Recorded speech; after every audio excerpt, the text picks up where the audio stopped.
Hi, everybody. Welcome to Coach's Playbook with Paul LaPolice, your home for elite CFL breakdown analysis.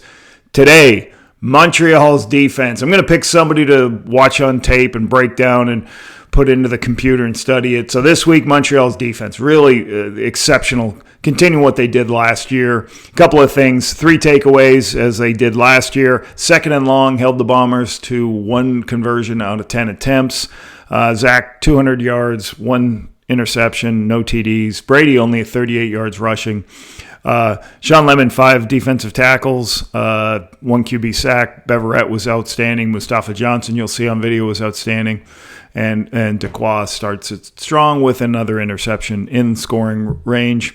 I'd say this is going to be about the Montreal defense. We're going to watch some clips. I got about 11 or 12 clips of them, what they did, and explain it. The Winnipeg fans, you got a good football team. You got a great head coach. You got a great coaching staff. You got a great roster. You got a great quarterback. You got don't worry. Things happen sometimes. You're very close to some things, but there should not be this, oh my God, what is going on with the Bombers? You played a really good football team. Montreal's a great team. It's not about what's going wrong with Winnipeg. It's that Montreal played really well. So there's things that the Bombers will clean up, and they will be fine. So let's relax over there in Bomberland. I have faith that the Bombers will get better and be where they need to be. So let's open the playbook on the Montreal Alouettes defense versus the Bombers, week 1.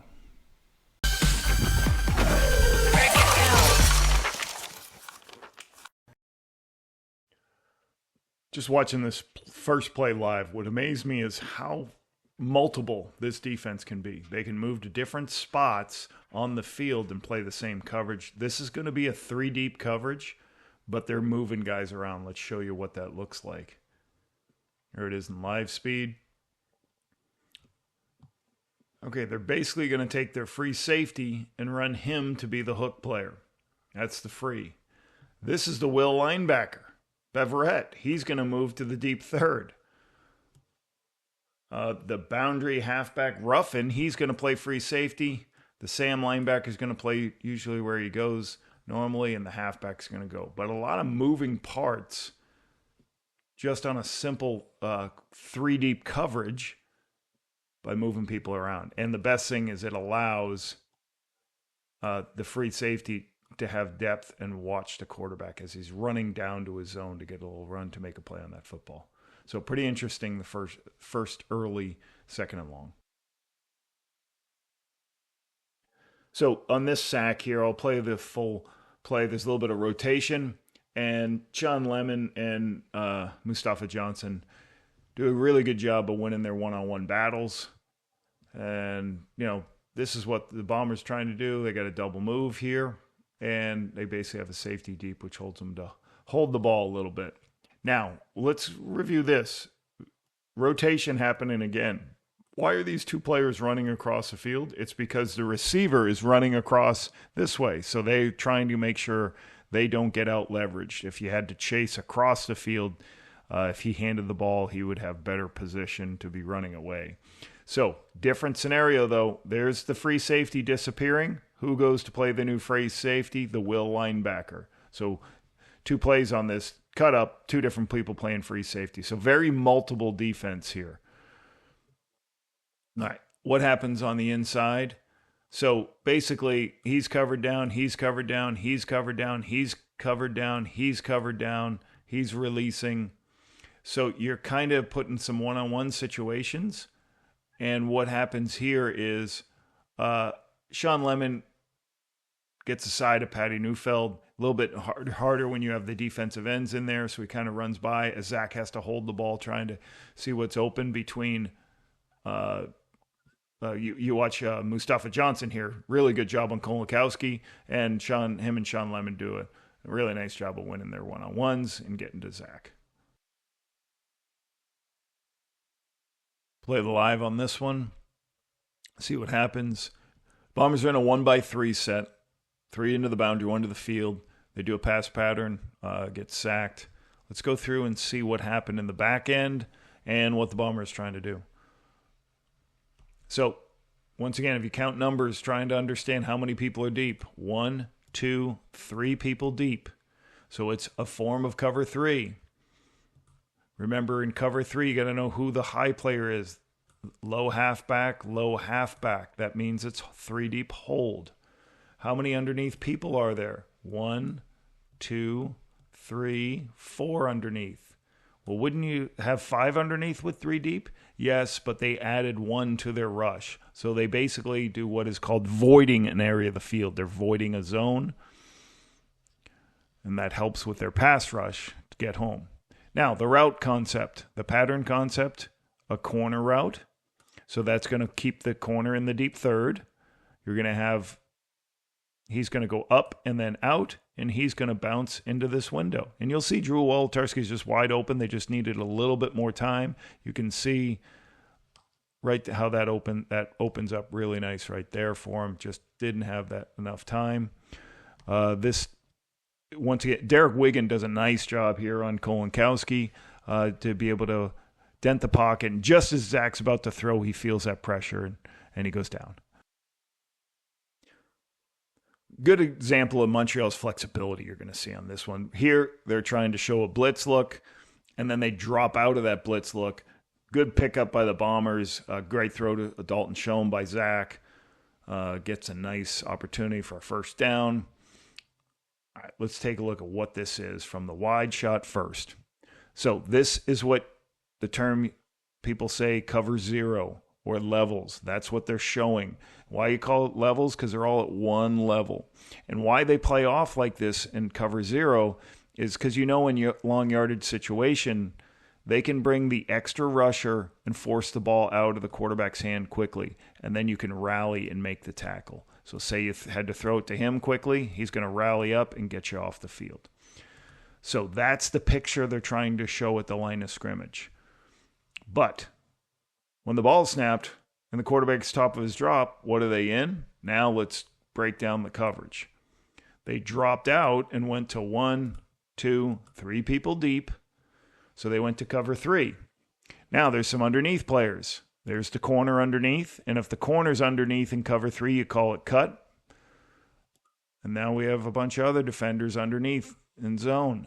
There's the halfback underneath to the wide side of the field, and when he's low, that's called hold. So it's 3 hold cut. So you get, wait a minute, why do you have this many? Because they're rushing only 3 people. You have 9 people dropping. When you hear the term drop 9, they're dropping 9 into coverage and rushing only 3. So this is a great throw with drop 9 for Zach and company. As I'm pumping up the Bombers because they're all bummed out. All right, one more point. Sometimes, watch this. There's a guy running right down. If he ran right down that seam, he'd be wide open. And if you put a 2-on-1 on that corner. Sometimes you may see that, why didn't they throw it to him? Because the quarterback's eyes are over here. So sometimes you have progression routes where start here and you look back. Sometimes the progression starts over there. Or sometimes there's full field routes where he makes a decision, and if they had something, so sometimes you make a good call and you're in the right spot and you got him in the perfect defense, because I'll tell you what, there's nobody on that seam player. That corner's going to have to get in there and make the play. There could have been a shot right there, but sometimes the quarterback's eyes aren't there. So don't get all alarmed when that happens. All right, go to the end zone and show you what's happening. Let's use our numbers again. 1, 2, 3, 4, 5, 6, 7 people standing at line of scrimmage. There's only 6 linemen, so the ball's got to come out quick. What happens, though? When the ball's snapped, everybody drops out. Brady does a great job, gives Zach time. They're picked up. Zach recognizes it. Nice throw on the inside. Good execution. Continued success for Montreal with takeaways. Get a takeaway here on this next one. Marc-Antoine Dequoy, who's been spectacular last year. I believe second in the CFL. Tied for second in CFL in interceptions. Had 2 touchdowns on interceptions, pick 6s last year. So watch it. Full speed. Zach's going to boot. And then just kind of underthrow this throw. And we can go back and show what they're trying to do. And it's just really good execution by the free safety. So he's going to run a corner route. He's going to run bounce inside. He's going to go out the flat. And Zach's reading the end. And we'll show you something when we get to the end zone. But Duquois got great range. He can run underneath it. If it's underthrown, he can get underneath it. So just slightly underthrown. Now, why does that happen? All right, talk about the zone replay. So everybody's running this way, blocking who they have to block. He's got him, and they're going to read this end because he's out in the route. So if he runs down, you would pull it and get on the perimeter. So this is the beauty of what is called gap exchange. So normally he would be in this gap and he would have this gap because of where they're aligned. When you exchange gaps, he's going to sprint down to take the running back, but he's going to basically take his gap, Sean Lemon's gap. And then Sean Lemon, once he knows that the linemen are going to him, he's going to now wrap around and now take the ends gap exchange. So they're taking the spaces. And what happens is nobody's accounted for Sean, and he forces the ball to be thrown quicker. And that's what happens when you get gap exchanges. It's sometimes tough. Zach's going to his left. So he just can't get as much on this throw as I think he would like. And Duquois can get underneath it. Great gap exchange. Mustafa Johnson, a spectacular game. Just very difficult player to block. Here's a counter scheme. There's a kicker. There's a wrapper. He wraps for the linebacker. And basically, you're going to run the ball over here. This is called a gap scheme. And everybody blocks down and handles their gaps, and you bring two people to the point of attack. Problem is, who's at the point of attack? Mustafa Johnson. Watch what he does. He takes basically the tackle, throws him off, and then he gets the second puller so he can't make his play, and then he just runs him over. So just really good. So he takes Lofton, throws him off. Now the second puller's coming around, and as he pulls around, he gets in his way and then throws him out of the way and then tackles Streveler. So Mustafa Johnson, outstanding game. Isaac Ademi Berglund, you're going to see really good push here on this zone play, and you can't just have penetration on zone plays. And it's hard. Lofton here is in a tough position to get a cutoff on him. Kind of struggles with it, and that's what you can't have on zone reads is penetration into the backfield, and that's what happens here.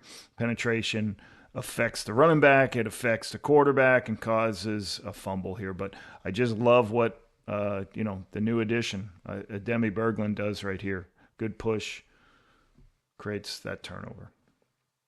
Here you're going to see a zone blitz from the wide side of the field of Montreal, but I love this is a great play for the Bombers. This is a really excellent play by Zach. Anytime he's throwing to Wolotarski, I'm in a good mood. Great explosive play. Zach's an awesome pocket athlete to make this throw. Really nice job here in the live. Let's go back and see what happened. Okay, so this is going to be a zone pressure from the field. So what does that mean? They're going to play zone and void areas of field by bringing extra rushers and then drop people out. So when the quarterback gets the back of his drop, what do we think the coverage is? Let's go to here. Now use your numbers. 1, 2, 3 people in the deep third. There could be a conversation of quarters, but I think it's 3 deep. So then now where's the next one? There's 1 underneath, 2 underneath, 3 underneath, 4 underneath. So 4 underneath. Add that equals 7, so that means they're rushing 5. So let's go to the end zone and see how that's picked up.